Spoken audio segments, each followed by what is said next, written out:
Yo guys, we're back. The round is already underway. Players are still setting up, but they have the same time as everybody else. We're featuring two 5-1-2 players, so they both need a win to get in. On the left side we have Ryan Moorhouse, one of the most well-known players from the UK, playing against Gianluca Cipriano, a decent player from Italy. He's also quite well known in the local area. Ryan Moorhouse. Ryan is playing a Drampa Garbodor deck, and his opponent Gianluca is playing a Zoroark deck. Now usually you would think that the Zoroark deck is a little bit favored in this matchup. It has some things going for it, for example the resistance, not having to play too many items to set up, and also just being able to trade with Trampas really well because of being able to copy Berserk with Zoroark breaks.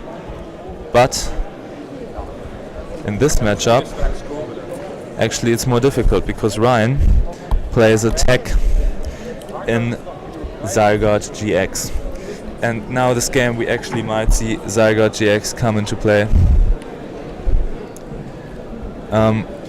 You might know that the Limitless players already used Zygarde GX in their North American Intercontinental deck, in Zoroark Drampa and Drampa Garbodor as well, and it was quite good.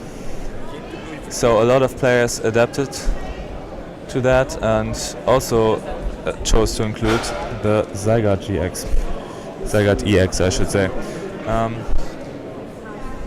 And in this matchup it's a really good tag.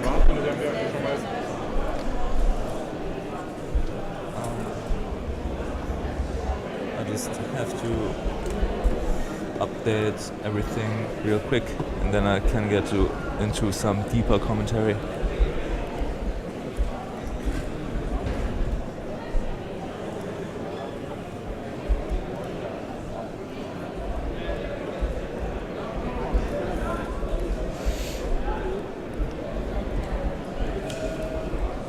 Alright, I think everything is perfect. Yep, okay, there we go. So as I said, usually Zoroark Drampa is favored against Drampa Garbodor due to resistance and also Zoroark break being able to copy the Berserk attack and therefore being able to stream Drampas more easily, or stream knockouts more easily I should say. But in this matchup it's kind of difficult because Ryan also plays the Zygarde EX, which is a 190 HP fighting EX Pokemon. The first attack deals 20 damage and 20 more if there's a stadium in play. So if Gianluca chooses to play down his Magma secret base, he will be actually able to knock out things like Zoroark. Wait a second, they're waiting for some reason.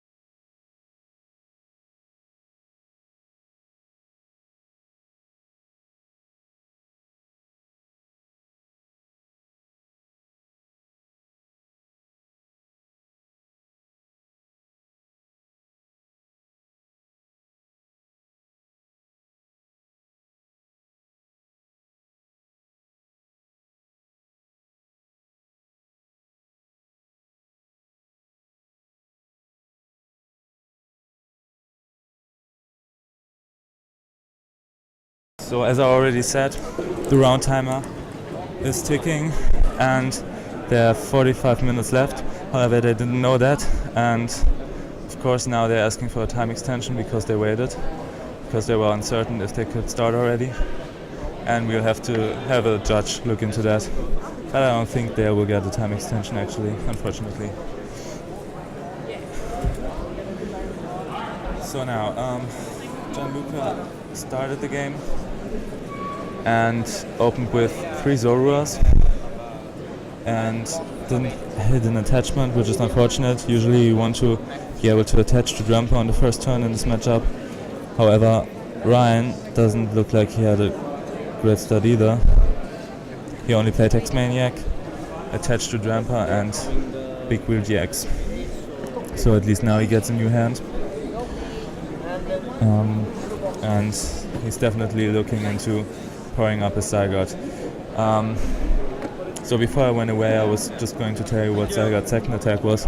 Zygarde's second attack actually does 60 damage for Rainbow Energy and Colorless Energy, I mean for fighting, but he does only play Rainbow Energies. So 2 energies, 60 damage, and it heals 30 damage from the Zygarde. So it's okay, so they're getting 5 extra minutes, I just got told. So just in your minds add 5 minutes to the timer right now. I'll tell you later on as well when they hit the timeout. You gonna need me around here or? For now it doesn't change too much. If you need to judge. They're both playing their game. Time comes into play later. So of course, since the Zygarde is quite bulky, heals itself and is able to one-shot Zoroarks as well as Drampas with a Choice Band. It's Ryan's preferred attacker in this matchup, and it can deal huge lots of damage and put on so much pressure real quick. However, the problem is Zygarde can't knock out Zoroark breaks with a second attack. So you would need a second Rainbow Energy to use the third attack of Zygarde, Lance Breath, for 100 damage, with weakness 200 damage to knock out the Zoroark. But committing 3 energies on a Zygarde is usually not what you want to do. So you still need to deal with the Zoroark breaks, most likely with Drampas.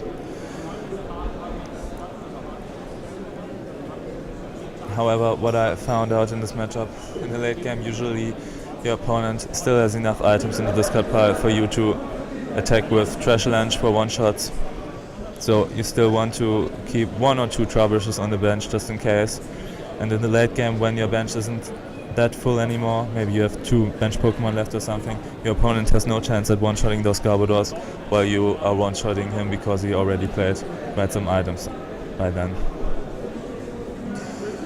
So the matchup is really not that easy, and it's really a very close matchup.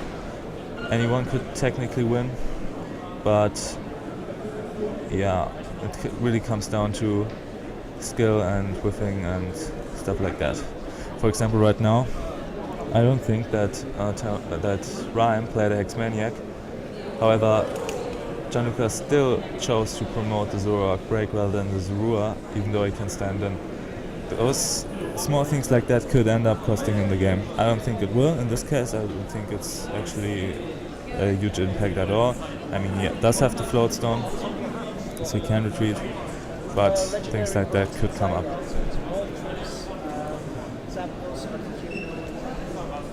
Also, it looks like there are at least 3 items or so in this discard pile already. So I think in the late game, Garbodor will be able to get those one-shots.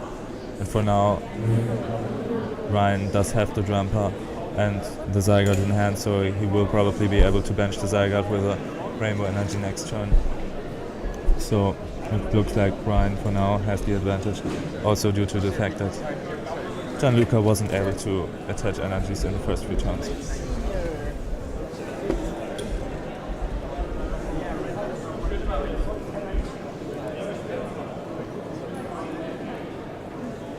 So you get a play match, you made it all the way into the play. But you also get 3 boxes.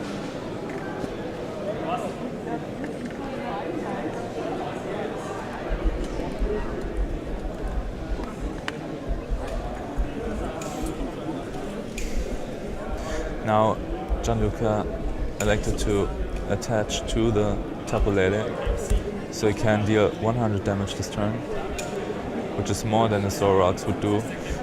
Brian's very smart, keeping his bench at a minimum size, which is really what you want to do in this matchup. And he just got hit for 100 damage, but if he's able to put down maybe a Zygarde to touch a Rainbow Energy and also get something like a Choice Band, he'll be able to get a knockout right back. But now he plays a Tapu Lele, and this is very dangerous because looking at his list, he also plays Professor Kukui. So if he has a Rainbow Energy already in hand, he can just go for the Professor Kukui with the Tapu Lele, and then he doesn't even need to hit the Choice Band anymore to get a knockout.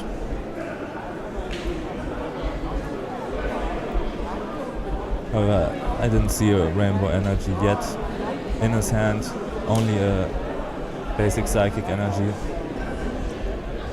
So it'll be interesting to see what he goes for here.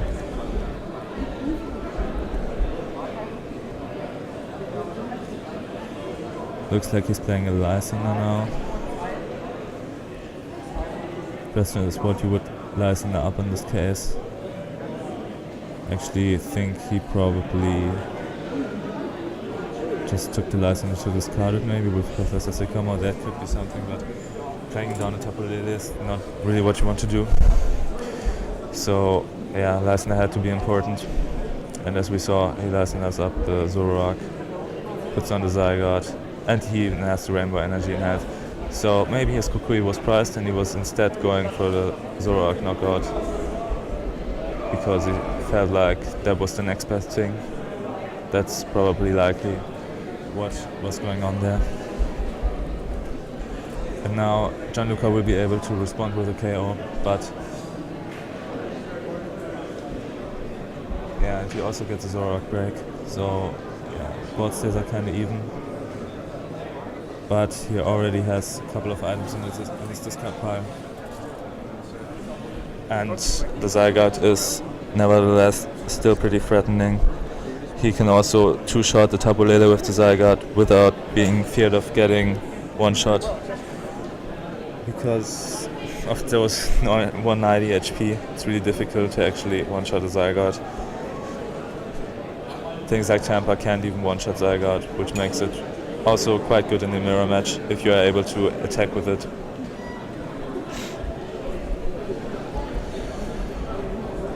Gianluca is actually playing Rainbow Energies. He is only playing 2 Rainbow Energies, however, and still 2 Team Aqua Secret Base. Looks like he just wanted to have multiple outs for Drampa damage, however there's no Drampa in play right now, so it doesn't really benefit him too much at the time. But it could come into play later on. Now, if that 6 on the top of the board stands for the items that are in Gianluca's discard pile, we'll see a Trash Lunch for 120.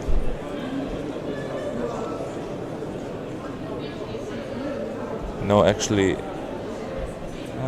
yeah, there we go. Trash Lunch for 120, and Gianluca has no way to knock out that Garbodor because I don't think that that Ryan already played 6 items. Because if he did, Zoroark Break could just copy Trash Lunch for the knockout. But in this case, Gianluca will have to take a turn and try to two-shot the Trash Lunch Garbodor, which is kind of a pain in the ass in this situation. Never really want to two-shot a Trash Lunch Garbodor when it deals damage in the range of 120 or even more, and now he has to play even more items, so this is not great. Putting 2 more items in this discard pile, which means that even Zoroark Break is now in one-shot range of Drampa. And I think if Ryan gets down a second troubleshooting his next turn to stream his Garbodors, he'll be in a great spot. As I already mentioned, Zygarde is as threatening as ever. But the thing is, deck like Garbodor Drampa doesn't really have only one threat, you always have multiple threats on the board, and the challenge for the opponent is to deal with all of them, and most fail at that. Interestingly enough, Ryan's list doesn't really look similar to the Schultz list from the North American Intercontinentals. He chose a more consistent route, even though he also plays the Zygarde EX. He now plays 4 Tapu Leles and a couple of tech supporters more, but still the 4 float stones, but only 1 recovery card and 1 rescue stretcher. So I could see that coming up in the mirror match, where he might not be able to stream Garbodors, but in this matchup he should be fine with only 1 rescue stretcher. Now Gianluca, seems like he just wants to put on some damage on the Zygarde, remove this threat from play, but it still leaves Ryan with some options. He can attack with Zygarde, he won't get a knockout, but he can attack with it.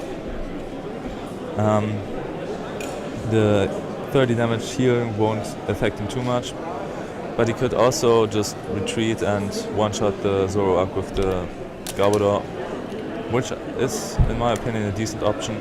He even hit the float stone, so he doesn't even need to discard energies to retreat, which is just perfect for him. He also got the Trubbish. So right now I see Ryan in the driver's seat in this match. Gianluca wasn't really able to get much going, and after this Trash Challenge one-shot, he'll be left with just the Tapu Lele and the Zorua, and this is definitely not what he wants. And also he's at a price disadvantage, so I think this game is almost locked up for Ryan. Ryan can knock out pretty much any Pokemon from Gianluca, and Gianluca can't really put up much pressure to force Ryan to even stream more Garbodors. Not that that would be a huge problem for him, but at least it would be something. But there we go, second Trash Challenge Garbodor hits the field with an energy, and now Gianluca sees the writing on the wall and elects to just scoop, which is definitely the correct play because there was no out for him to win at all.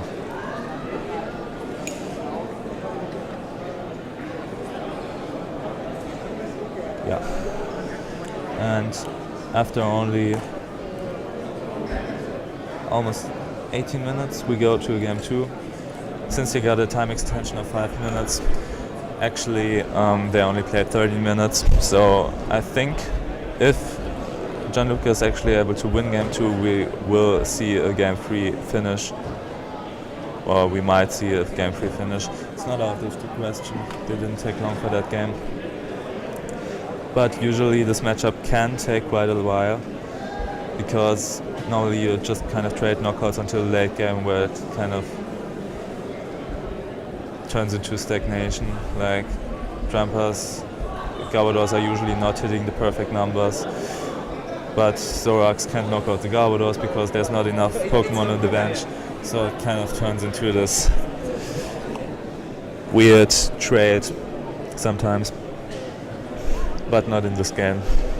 This game was just dominated by Ryan, although it seemed like he had a poor start. That extra consistency from Big Wheel saved him in the first turn, and then he was able to set up, and Gianluca didn't have much really to combat anything that Ryan did. I think he did his best, but there was just nothing much for him to do. In the second game, however, he is going first, and maybe if he gets an early Drampa attachment, it could look much different.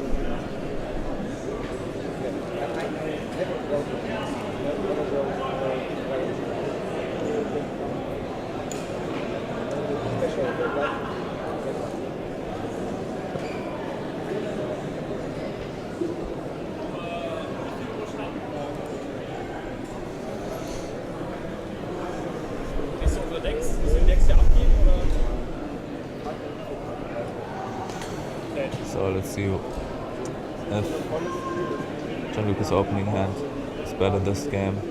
Looks like he has a Zorua but I didn't see much else. Let's see, there's a second Zorua. So at least he's got that, but he's already attaching to the Zorua, which is a bad sign. Usually you'd want to attach to a Drampa in the first turn, even if it's a Rainbow Energy.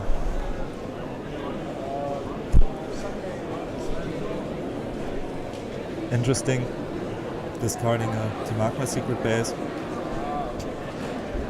but it looks like he didn't have a supporter.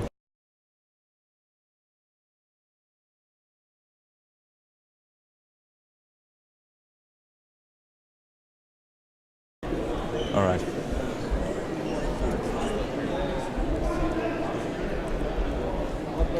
So, of course, you kind of have to attach before the end, because the risk of whiffing the energy is just too big.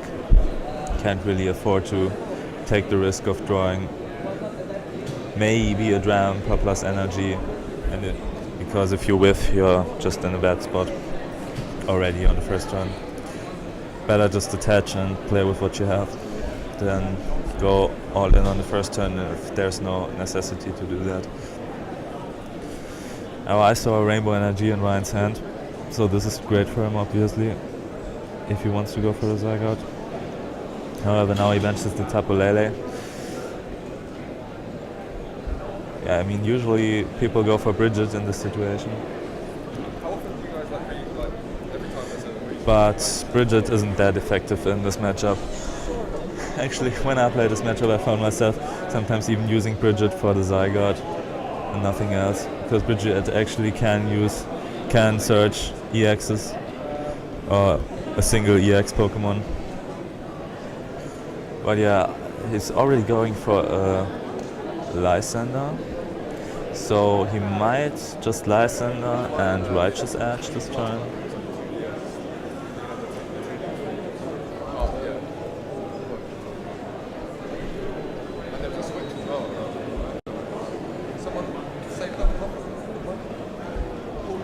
That's actually kind of a weird play, but he surely has something in mind.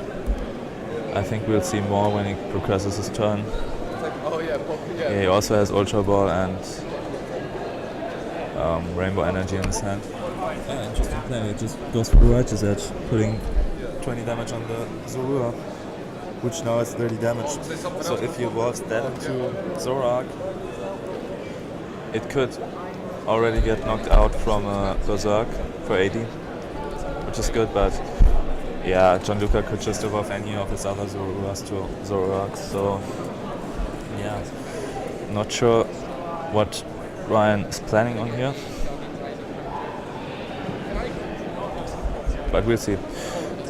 There are some players where I would think, okay, this could be a misplay, but with Ryan I'm kind of doubtful, because he's really one of Europeans' best players. He hasn't played much last season, but he really is one of the best players in Europe.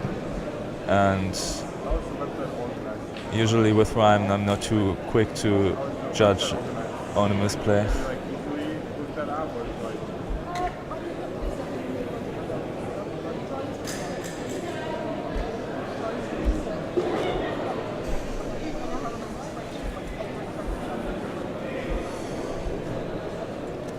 Like, for example, imagine like a completely unknown player doing that. Probably be like, oh, what is he doing? But if people like Philip Schultz do that, or even Ryan Moorhouse, gets you thinking, might this even be a good play? What is he planning to do with that?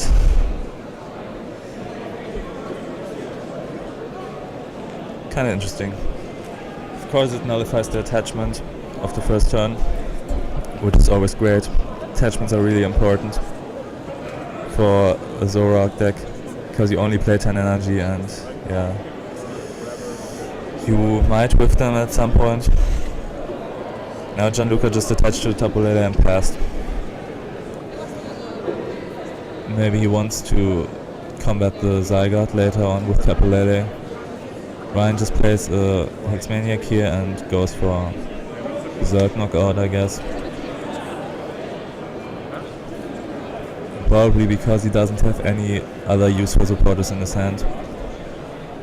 Because going for X-Maniac instead of a draw supporter, that would be really a weird play. But yeah, he just has a X-Maniac, so might as well use it. And there we go. First prize taken, but really board state wise it's still pretty blank on either side really.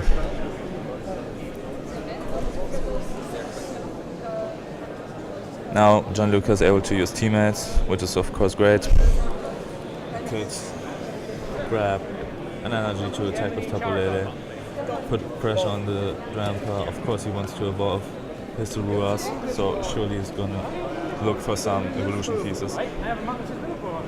Actually a weird thing that he shows his opponent the cards that he's taking from teammates. Also weird that he discards Enhanced Hammer, which only means that Tapu Lele is doing 40 less damage, and he didn't evolve in any of his Zoroarks. That's interesting. I mean, I think what's definitely wrong is that you show your opponent what you take with the teammates, because you can search any card, and whenever you can search any card in the Pokemon trading card game, your deck stays a secret, and you don't have to like prove to your opponent that you took a card of a certain type, because you can literally take any card. So showing your opponent what you took is really unnecessary, even if you're only playing those cards. Yeah, and doing 60 damage on the Drampa doesn't do too much actually.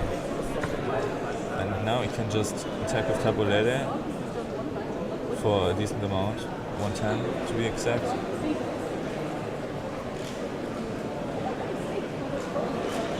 And yeah, the Tapu Lele is basically useless after now, because attacking into the Tapu Lele now doesn't benefit you too much.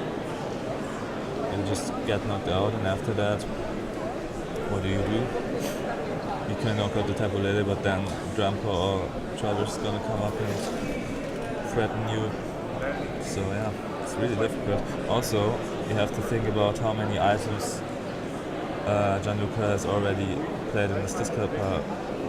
Ryan put a 5 next to his GX counter, so that might indicate that Gianluca has already used 5 items, which would be really bad.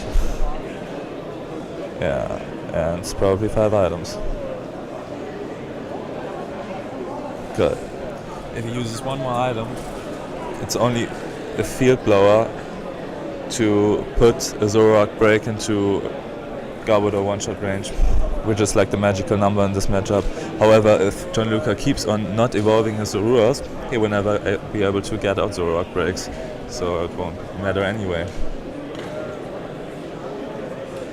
Oh, sorry guys. Oh, damn. Sorry guys. I forgot to update the match box again. I always do that. Of course Ryan is up 1 game. I'm sorry. Yeah. Don't be too hard on me. It's been like 8 rounds already. But actually, to be fair, I forgot to do that like literally every round. So I can't take that for an excuse. So of course Ryan is up 1 game. And the time is actually at 26 minutes because he got a 5-minute time extension, but it's impossible to transfer that into the stream. So they have 26 minutes left, but right now it looks like they don't even take that much time, because Ryan is in a really good spot this game as well. He has taken the first prize. He will take another 2 prizes this turn. He can advance his board state, and Gianluca hasn't evolved his Zoroark yet, so no Zoroark breaks are threatening.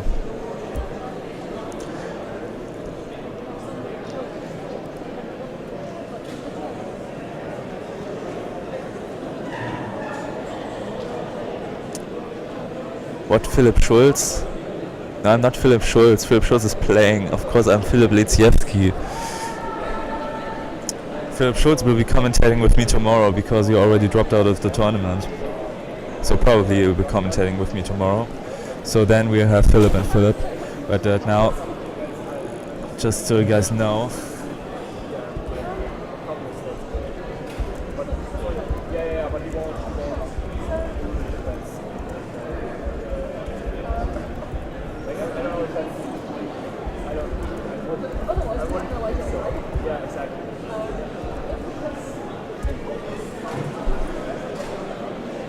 you never get those people that are riding Schultz with TZ. I mean, haven't you seen his name in like any standing, any final standings ever? He was always at the top. It's like Schultz, only a single Z, not a TZ. But oh well.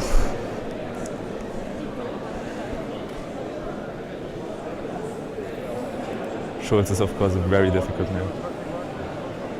Thank you guys. No, Jesper didn't play unfortunately, but he is watching the stream as well, I guess. So if you see Limitless Jasper in the chat, that's Jesper.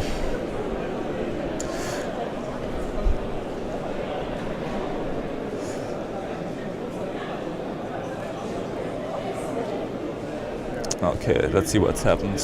Yeah, Ryan just knocked out Gianluca's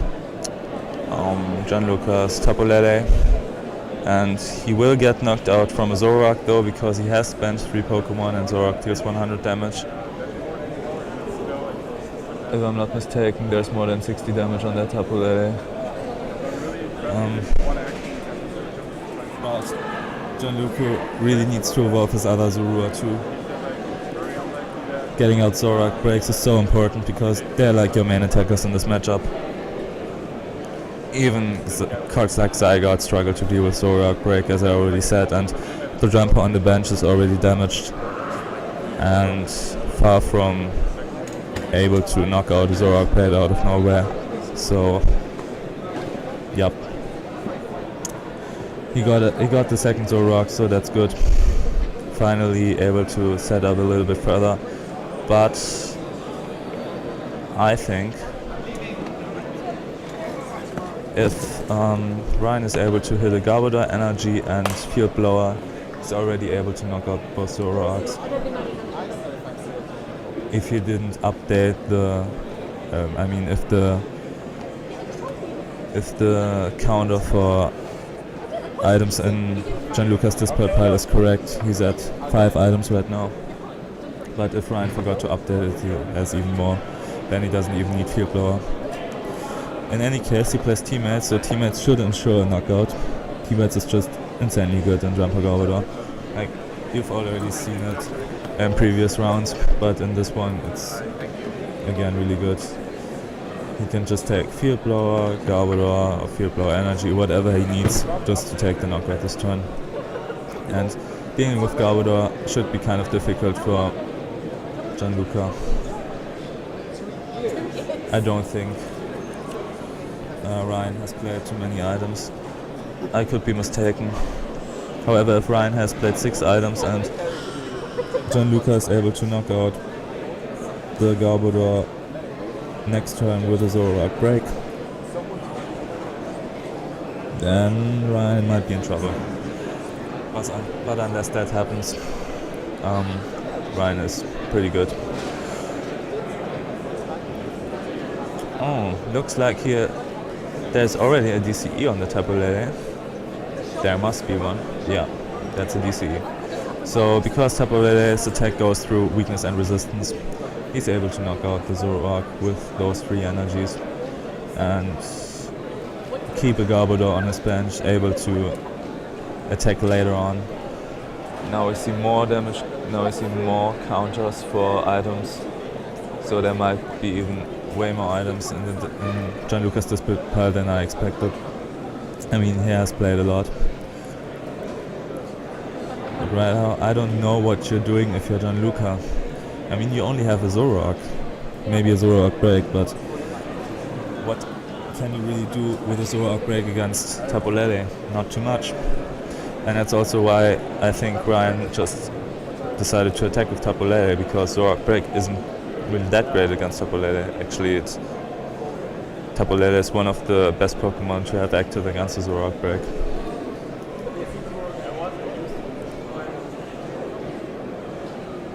yeah, sure looks like Gianluca knows he's not favored to win this game. But I think in this case you just give your best anyway. I mean, what else can you do? If you don't win this round, you're out of the tournament, so you might as well try your hardest to win. No, I want the slot on there, like extra lay-lays. Okay, now I put down a Shaman and attached Choice Band and DC, so surely going for a Scary Turn this turn. What you would probably also like to see is maybe another Zoroark and a Zoroark break. But let's think about what happens if he Scary Turns. Probably promote the Drampa or something else, like Tapu Lele, that he can just leave in the active for one turn. And yeah, then Ryan doesn't really need to kill that one. But yeah, dealing 60 damage to a Tapu Lele isn't great anyway. It's really not enough, like, no matter how you put it. Next turn he could knock it out with a Zoroark, but I think the Zoroark break just gets knocked out from Garbodor. So now he can just slow down the game pace a little bit by promoting something that's useless. But the worst thing Ryan could do is just attack, and I mean, the moment that Tapu Lele gets knocked out, Ryan is able to do stuff with his Garbodor. The funny thing is, we didn't even see Zygarde come into play that much. Like in the first game he put it down, but he never used it to attack or something. It was just there. But as we can see, this matchup is even winnable without Zygarde, because Garbodor is just so strong. And if you're playing smartly, you can play around stuff like Zoroark, Mind Jack, and Zoroark breaks attack, and kind of limit the Zoroark Drampa deck's options. That's also why I said Gianluca wanted to attach to his Drampa on the first few turns, because you can't really play around Drampa. Drampa just does damage. You can always play around the Zoroarks, but you need to kind of pressure your opponent, and that's only possible by attacking with Drampa, because you can play around pretty much anything else. However, he didn't get a single energy on his Drampas and was just forced to pass with a couple of Zoroarks and play attack with Tapu Lele a couple of times. Or at least he did choose to do that. He could have went for some other place, but right now he just chose to do that. So after the Scary Turn, Ryan chose to now attack into the Drampa, dealing quite a lot of damage. And seeing as he only has 2 prizes left, that's surely not a bad play. Now it's basically only, it's only a Lysander. It's only a Lysander that stands between Ryan Moorhouse winning this game.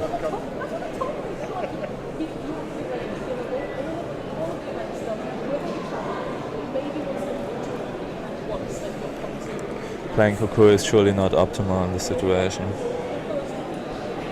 I don't think you want to play End, since Ryan didn't do too much other than retreat. So maybe he doesn't even have Lysander. That could be what Gianluca's thinking. But yeah, right now I'm assuming he'll be able to knock out the Garbodor with the Zoroark break, because if he can't, it's just over. But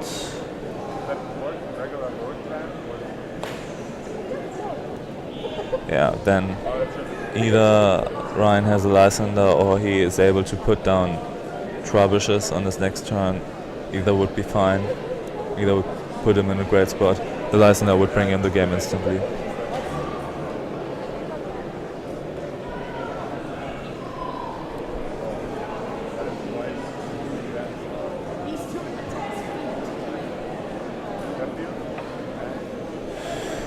Right now, Gianluca is contemplating attaching a DC to his Tapu Lele. I mean, Tapu Lele is still a viable attacker. It's not really threatened to be in one-shot range because there's no Garbodor. There's no Garbodor in play at the moment. I mean, after this turn there won't be a Garbodor in play anymore because Gianluca will knock out the active one. But in the end he decided against it. But oh well. There we go, Ryan has the Lysander. Gianluca should have played the N last turn. But this is how it goes. I think Ryan played this kind of not perfectly, but he played it really well. I mean, you never play it perfect, so you can't say that. But he played it really, really well. And he obviously knew how to win this matchup. And I think that's a deserved win for Ryan Moorhouse. He'll be moving on to day 2 of this tournament. Unfortunately for Gianluca, he wasn't able to win this one. Even though Ryan didn't use the Zygarde, he was able to just outplay Gianluca. And Gianluca tried his best, but it wasn't enough.